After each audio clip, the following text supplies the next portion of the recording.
কেমন আছেন সবাই? আশা করি সবাই ভালো আছেন। আজ আমি আপনাদেরকে উইন্ডোজ সার্ভার 2022 এ কিভাবে DHCP সার্ভিস ইনস্টল এবং কনফিগারেশন করতে হয় তা করে দেখাবো। ওকে, প্রথমেই click on manage, click on add run feature, click on next, next, next. এ পর্যায়ে আমি আমার DHCP সার্ভার সিলেক্ট করব।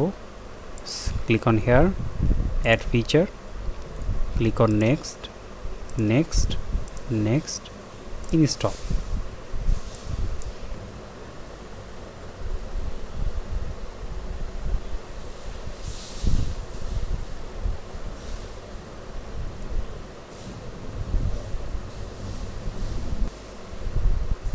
ওকে, আমার ইনস্টলেশন কমপ্লিট হয়ে গেছে। Click on close. ওকে, এখন নোটিফিকেশন অপশনে ক্লিক করলে আপনারা দেখতে পাবেন কমপ্লিট DHCP কনফিগারেশন। এখানে ক্লিক করব, click on next, commit, close. আপনারা দেখতে পাচ্ছেন post deployment configuration for DHCP service, এটি আমার কমপ্লিট হয়ে গিয়েছে। এখন আমি আমার DHCP ম্যানেজারে যাব। DHCP ম্যানেজারে যেতে হলে দুটিভাবে যাওয়া যায়। Click on DHCP service, right click here, DHCP manager, এবং আরেকটি টুলসে ক্লিক করে DHCP। ওকে, এটি আমার DHCP ম্যানেজার। আমি এখন ইন্টারনেট প্রোটোকল ভার্সন 4 IPv এ একটি DHCP স্কোপ তৈরি করব। এখন IPv4 এই অপশনের উপরে right click, click on new scope. আমি এখন একটি নিউ স্কোপ তৈরি করব। Click on next.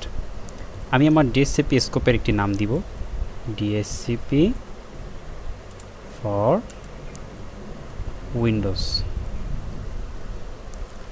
Click on next. আমার DHCP সার্ভার এর জন্য আমি একটি আইপি রেঞ্জ দিব, যে আইপি রেঞ্জটি আমার সার্ভার আমার ইউজারকে ডাইনামিকভাবে প্রোভাইড করবে।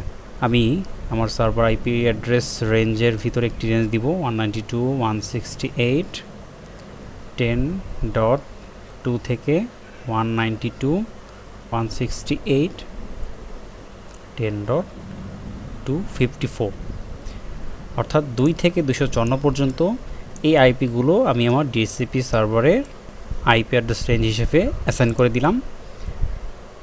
Click on next. আমি একটু ব্যাকে যাব। 2 থেকে 254 পর্যন্ত এই আইপির ভিতরে কোন কোন আইপিকে আমি এক্সক্লুড বা বাতিল করতে যাচ্ছি, অর্থাৎ সেই আইপিগুলোকে DHCP সার্ভার প্রোভাইড করবে না, সেই আইপিগুলোকে এক্সক্লুশন অপশনে অ্যাসাইন করে দিব। এখানে আইপি রেঞ্জ আকারে অ্যাসাইন করা যেতে পারে অথবা সিঙ্গেল আইপি অ্যাড্রেসও অ্যাড করা যেতে পারে। 192.168.10.10, আমি 10.10 আমার সার্ভার আইপি অ্যাড্রেসকে এক্সক্লুড করে দিব। এখানে একটি রেঞ্জ আকারেও আইপি অ্যাড্রেসকে এক্সক্লুড করা যেতে পারে। আমি যদি একটি রেঞ্জকে 10.30 থেকে 192.168.10.40, আপনারা দেখতে পাচ্ছেন 30 থেকে 40 পর্যন্ত এই রেঞ্জটি DHCP সার্ভার থেকে এক্সক্লুড করা হয়েছে এবং আলাদাভাবে একটি সিঙ্গেল আইপি অ্যাড্রেস 10.10, যেটা আমার সার্ভার আইপি অ্যাড্রেস, এই আইপি অ্যাড্রেসকেও এক্সক্লুড করা হয়েছে। Click on next. List duration, এখানে বাই ডিফল্ট 8 ডেজ রয়েছে, এটা আমি চেঞ্জ করব না। Click on next. Yes, I want to configure this option now. Click on next. Router default gateway, এখানে যদি সার্ভারের নেটওয়ার্ক এক্সটেন্ডেড হয় সেক্ষেত্রে অবশ্যই রাউটার ইউজ হবে এবং রাউটারের ডিফল্ট গেটওয়ে হবে 192.168.10.1, আমার সার্ভারের নেটওয়ার্কের first valid IP address. Add, click on next. Parent domain windows.com, আমার সার্ভারের name, server IP address 10.10 automatic নিয়ে নিয়েছে। Click on next. উইন্স সার্ভার এর নেম এটা না দিলেও হয়, বাট আমরা এখানে দিব সার্ভার এবং IP address 192.168.10.10। Click on add and click on next. Yes, I want to activate this scope now. Next, finish. ওকে, আপনারা দেখতে পাচ্ছেন আমি যখন IPv4 ক্লিক করব তখন আমার DHCP ফর উইন্ডোজ এই স্কোপটি অ্যাক্টিভ স্ট্যাটাস শো হচ্ছে। তার মানে আমার স্কোপটি তৈরি হয়ে গেছে এবং আমার DHCP সার্ভিসটি কনফিগারেশন হয়ে গেছে। এখন যদি আমি আমার IPv4 এর আন্ডারে স্কোপ যেটি তৈরি করেছি, এই স্কোপের সাবমেনু হচ্ছে অ্যাড্রেস পুল, যেখানে আমি কোন কোন অ্যাড্রেস দেখিয়ে দিয়েছি। আমার অ্যাড্রেস রেঞ্জ 2 থেকে 254 পর্যন্ত ফর ডিস্ট্রিবিউশন, 10.10 থেকে 10.10 একটি সিঙ্গেল আইপি অ্যাড্রেস যেটা আমি এক্সক্লুড করেছি ফ্রম ডিস্ট্রিবিউশন, 10.30 থেকে 10.40 এই আইপি অ্যাড্রেস রেঞ্জকেও আমি আমার ডিস্ট্রিবিউশন থেকে এক্সক্লুড করেছি। অ্যাড্রেস লিজেস, এখানে অ্যাড্রেস লিজ হচ্ছে আমার যে সকল ক্লায়েন্ট আমার সার্ভারে নেটওয়ার্কে অ্যাড হবে তাদের আইপি অ্যাড্রেসগুলো এখানে শো হবে।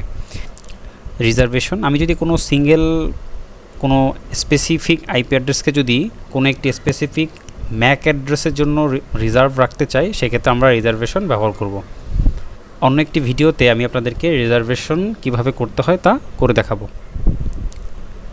এভাবেই উইন্ডোজ সার্ভার 2022-এ DHCP সার্ভারে একটি স্কোপ তৈরি করে DHCP সার্ভিস আপনার ক্লায়েন্টকে আপনি প্রোভাইড করতে পারেন। ধন্যবাদ সবাইকে ভিডিওটি সম্পূর্ণ দেখার জন্য। আমার ভিডিওটি ভালো লাগলে চ্যানেলটি সাবস্ক্রাইব করুন, লাইক, কমেন্ট এবং শেয়ার করে অপরকে দেখার সুযোগ করে দিন। ধন্যবাদ।